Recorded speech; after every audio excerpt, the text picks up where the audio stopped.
Hi, my name is Sophia and I am here at Sunny Hill Festival today with my Q3. We're going to be shooting the general vibes of the festival, and Dua Lipa is also doing the headline slot later tonight, so we're going to be hoping to get a few shots of Dua Lipa.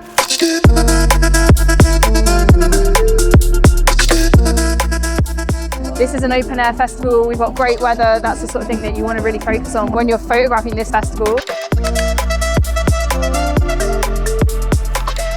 I think that it's really important to kind of have a balance between the aesthetics and the storytelling aspect. It's not just one artist, it's not just a headline set, it's all of the different artists that are going to be performing throughout today, throughout tomorrow, throughout the rest of the weekend. So shooting Sunny Hill Festival with the Leica Q3 is quite a creative challenge because of the lens choice. This is a 28mm fixed lens. Ordinarily when you shoot a festival like this, you would probably have a zoom lens on and you probably wouldn't be using something as wide as a 28mm. When you kind of have that limitation, it makes you think a little bit more creatively, and hopefully we'll get some cool shots with it.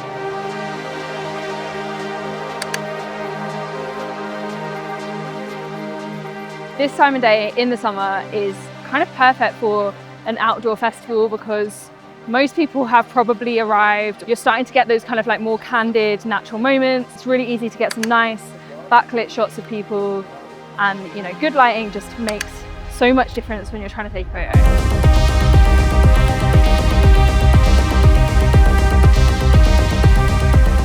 I think what makes a great photo for me is something where the story and the aesthetics marry up, and you have a photo that not only looks good but kind of tells the story. When it comes to music photography, it tells the story of like the atmosphere, of what it feels like to be in that environment.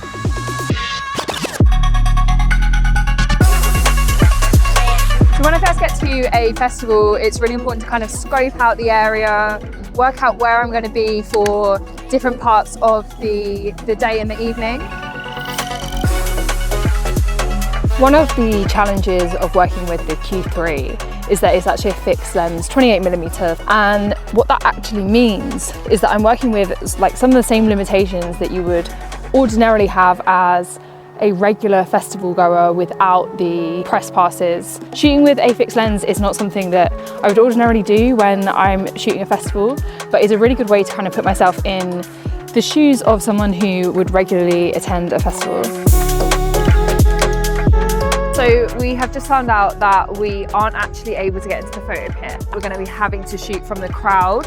So we're going to head straight in over to the barrier in the middle where the B stage is, and hope that we can get as close as possible to the stage and see what we can get. I also use the digital zoom, which allows you to essentially crop to a 90mm focal length.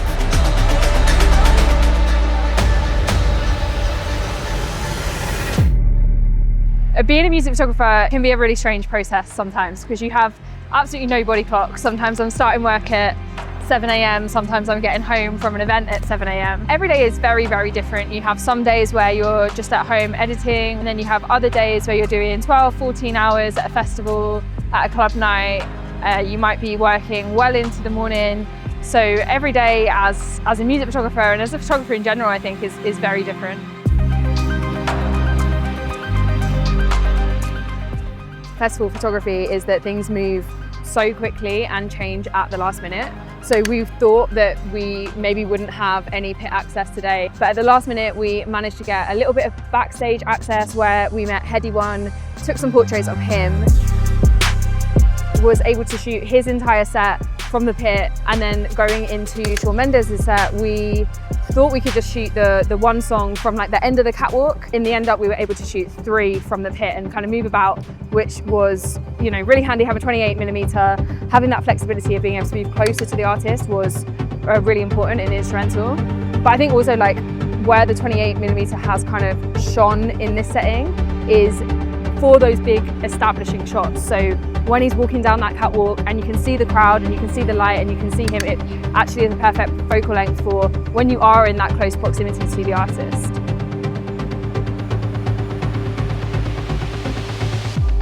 So photographing Dua Lipa's set was actually quite a full circle moment for me because my first ever commercial job outside of kind of shooting for my friends or like in my local area was for a brand in the UK, and Dua Lipa performed. And so she was actually one of the first artists, especially mainstream artists, that I photographed. And it was also, you know, a lot of years ago now, so it was relatively early on in her journey to kind of like the stardom that she has now.